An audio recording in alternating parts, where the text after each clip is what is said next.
And this one is from a couple designers. Yeah, that's right. So that Daniel can do it. Yeah, they can design a game.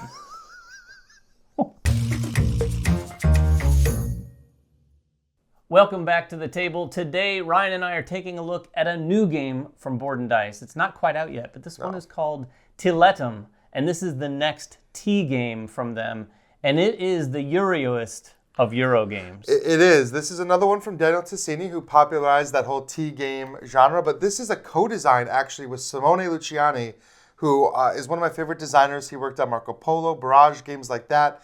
And so I'm really excited to see this collaboration. But you're right, these are two great Euro designers popularized the Euro game. So seeing them work together to create a game is very exciting. And of course, if you're looking at the board, it does. It's Europe. It's very beige. It has all the trademark Euro things going on. Including the mechanics of this game. Yeah. However, I will say, even though this game feels in some weird ways like some classic Euro that like just for some reason surfaced this year because of a lot of what it does, some of the mechanics, particularly the way the dice drafting works, is really interesting and I think adds a new twist that you probably haven't seen many other times, if any. Yeah, it almost feels like Tekken a little bit. A little. The way that you're drafting these dice, which is another one of the T games.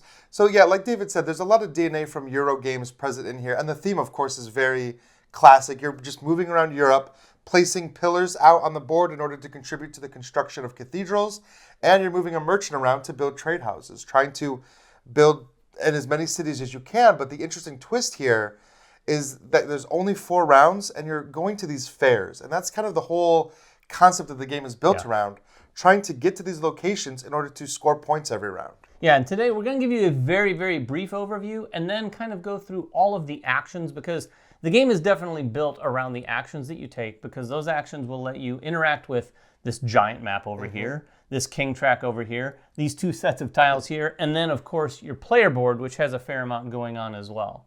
So generally, like we said, you're going to be on your turn taking a die. But the cool thing here is the way this works is the color die you take is going to be the resource that you get. The pip value that's showing face up on the die is the amount of that resource you get. Now, here's the interesting twist. The pips on the opposite side, so the one touching the board, is going to be the power to which you take the action from the area that you take or the sector that you take from that circle. Now, that all sounded like a giant mouthful, but you'll see when we're talking about the actions how that works. And it's all made a little easier to understand with this action wheel that goes in the center. The action wheel shows you where to place each die as they're rolled, and you'll see the pip value there. And it also shows you in brackets what that other side would be. Now, if you know dice, they always add up to 7, so you can kind of figure it out for yourself, but it really helps to just have that printed there. And of course, this action wheel is going to rotate throughout the game, so you're going to get to take these actions at different powers as the game progresses. Also on that wheel are some bonus tiles. Get used to that word, because bonus tiles are what make this game go. You're going to be able to take the bonus tile if you happen to select from a sector first. And that's going to go over onto your player board where you have space for 4 tiles. All the tiles you take in this game are going to sort of go there until you use them or move them to other places they can be used. So it becomes kind of a little bit of a trick of like, okay, mine are full, but I'm going to take this bonus. So now you kind of need to spend one maybe before. It doesn't happen too much, but it is definitely something you're going to be running into. Yeah, and because of that, there's a number of tasks that you could take in addition to taking a die. So that's your main action in the game. But you can think of tasks like free actions. Yes. You can take those actions before or after taking a die. And those will let you clear some space in your storehouse, use some of those bonus tiles, or manipulate some things out on the board that we'll talk about. So let's talk about all the actions on that wheel and then how they interact with the rest of the board. Ryan, why don't you start with the merchants? Yeah, this is kind of one of the key actions here. And again, like we said, you're going to be spending action points on all these actions, and you're going to use these action points to do a variety of different things. For the merchant, you can simply spend an action point to move, which is pretty standard. You can also spend an action to build one of your trade houses. However, you only have 2 of these trade houses to start with. If you want to place more trade houses, you have to earn them, and we'll talk about that in a second. But as you travel around to these different cities, leaving these trade houses, it's going to become important later for scoring. You can also use an action to take one of those bonus tiles present at your location, and these never refresh. So it's almost like a race to try to get out there and get some of these better bonus tiles if you want them. Yeah, and the bonus tiles, as you might guess, some of them are going to let you do very specific things that you have to progress in the game, but others are just more actions so that you can take and sort of like make the most or be the most efficient with your turn. Ryan pointed out the merchants out here. There's another piece that every player has, and that is the architect, and that is the next action. On the architect action, you're effectively going to be able to do all the same things, kind of, as you did with the merchant. You can move.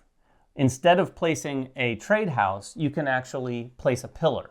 You're going to place a pillar, again, if there's space for a pillar, but you want to place those pillars because you want that architect to sort of like stake their claim towards contributing to these cathedrals. Now, the architect doesn't do that. That is one of those tasks you can do as a free action. Once you have a pillar in a city, as a task or free action, you can contribute to these cathedrals by paying these building costs.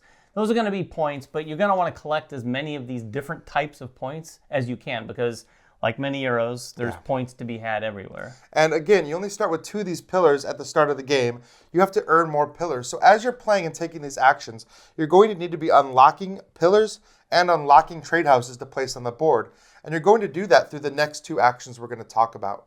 And those 2 actions use these tracks down here. One of them is recruiting people into your trade houses. Now, you'll notice that there are a variety of different types of illustrations. Each one of those illustrations is a particular icon or type of worker that you can actually recruit. And it costs 1 action point to recruit them. They come onto your player board like anything else. But you could actually take those characters and place them onto your board into trade houses. And this is one of the ways you're going to unlock those houses. When you place into a trade house, you're going to have to spend 1, 2, or 3 action points depending. And you can only place characters in trade houses with the same character. So that's a whole new level of strategy when it comes to determining which characters you want to recruit, because they all have abilities you need to time, and you need to kind of mix and match, across all of your different houses, because the goal is to fill these houses up.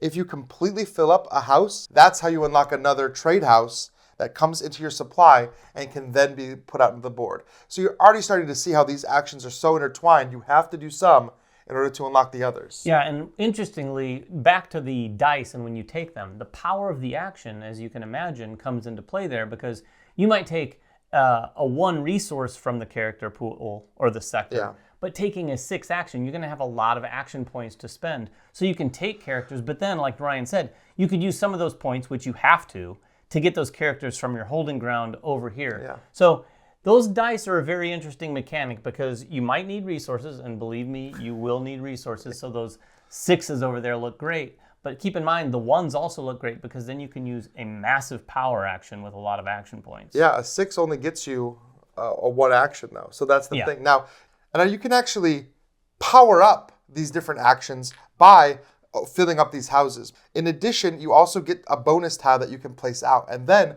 in the future, whenever you take that action, you get to take it at +1 action. Ultimately, if you fill up your biggest trade house, you can put out a +3. And whenever you take that action, you get to do it 3 more times. So you can kind of plan ahead. If you fill up your houses early, you can power up your future actions. Yeah, and plus that makes it so no matter what dice is there, you're still going to have a pretty solid action there to take. And the next action revolves around the tiles right below those characters. These are the contract tiles. When you take that action, you're again going to spend the action points of the power of the die that you're taking and take some contracts or some resources. You're actually able to use those pips to grab maybe a loose resource here or there.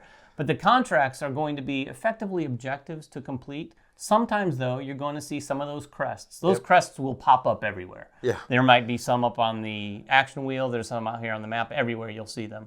But the contracts, when you take those with the contract points, again, you're going to bring them over to your board.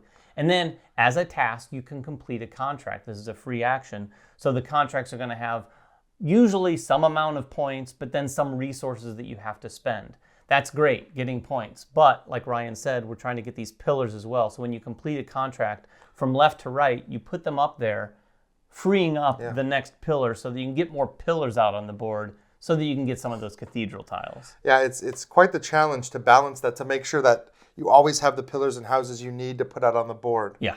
But you can't, of course, just do these actions because you're going to need to go out on the board and spread out in order to score points as well. So it's quite a balancing act across this entire game. Now, the last two actions are much simpler, Yes. I would say. One of them being the King's Track down here. When you take a die that lets you activate the King's Track, you're just going to move your token a number of spaces equal to the power of the action. And being ahead on the King's Track is really good. It gets you first place or first position in the next turn. It gets you some points. It avoids getting negative points. And if you're in the first place, you get this bonus tile as well, which again, could be a crest or some other type of tile. Now, the cool thing about the King's Track is that if you're in the negative points, it resets you back to 0 every round. So you're not getting punished round after round. But if you are in the blue area, you stay there, so you can keep accumulating points. However, there is a corruption track right below that. These are discs that are going to flip over every round and make people move down. So you can't just completely ignore that action. If you say, I don't care about being first place, that's fine, but you could be losing 10 points a round if you don't actually move up it. Yeah, this track very vaguely reminded me of sort of that Emperor track in Grand Austria Hotel a little bit. It's got a negative and a positive, and the whole game, you're really just trying to stay in the good graces of the king effectively. But you got to watch out for those corruption tokens, and those are somewhat random, but I think they all range from like 0 to maybe 3. I think 2 or 3 might be the most. But yeah, that's how you manipulate that so you can stay sort of hopefully in the positive. And then the final action is the Jester Action. And if you hadn't guessed, that is the wild action. So when you take this, you can take any of the actions at the power of the die that happens to be there. Yeah. And we've talked a little bit about the tasks already that you can do, like putting the crests in the different houses, building these cathedrals. This is a great way to score points. Of course, like David said, you have to have your pillar there, completing those objectives, and using those bonus tiles, which is something we've talked about a lot. It's pretty important to stress how useful those bonus tiles are. Those will let you power up actions, take extra actions, chain your actions, get resources. They just basically let you do a lot of things that feel really satisfying, and you can create some really cool combos by using a bunch of those different bonus tiles in a row. Yes, and I will re-stress that once again. They are the connective tissue to what makes this game sort of fire off. If you just simply take the action of the die and be done, it's not going to be a great game for you. You haven't maximized your turns. You certainly won't win. Well, and you know what's really cool? They thought through that, and they actually gave you these like little action tokens that you can spend, because sometimes you'll be taking an action, you'll say, okay, well, I've used 3 actions, and I'm going to use this bonus tile that lets me do something else, and then you'll come back and say, well, now how many actions did I have left? Yeah. So it really actually helps to have these. That's a good addition for sure. Now, these are all the things that you're doing throughout the game, but one of the things that sort of the whole game is structured around are those fairs that Ryan mentioned earlier. And those are going to happen at the end of each of the 4 rounds. That's what comes in right here. These are the different cities where these fairs are going to take place, and we've got these tokens out here signifying that. Now, to be able to score any of the points for the fair, you have to have some element of presence there. Yeah, you have to participate in the fair, they call it. And you can do that by either having your merchant there at the time the fair starts, or by leaving one of those trade houses in that spot. So at the start of the game, you can see where all the fairs are going to be and in the order that they're going to trigger. Now, you're probably not going to score every fair because they all want you to score wildly different things, putting down pillars or getting cathedrals or having tokens, bonus tokens and things like that. So you need to kind of plan ahead on which fairs are important to score and make sure that you have presence there before that round ends. Everyone scrambles. You get to like the end of the 3rd round and you go, oh, this fair's all the way over there. Oh, we need to like scramble and try to figure out a way to get there. But you could maybe go there early, leave a trade house, and then you don't have to worry about it again. Yeah, it is definitely a puzzle to solve if you haven't thought ahead. You know, if you are trying to get to that last city, you're like, okay, how can I find all the movement points or action points that I need to get my merchant over there? Not to mention, depending on how those cities are laid out, you might look at their connective points between them and go, it's going to be really hard to get to all 4 of those. So, you know what? I'm just going to skip this one and focus on these 3. But you know what's really cool about this game that I like is that there are ways to make it happen.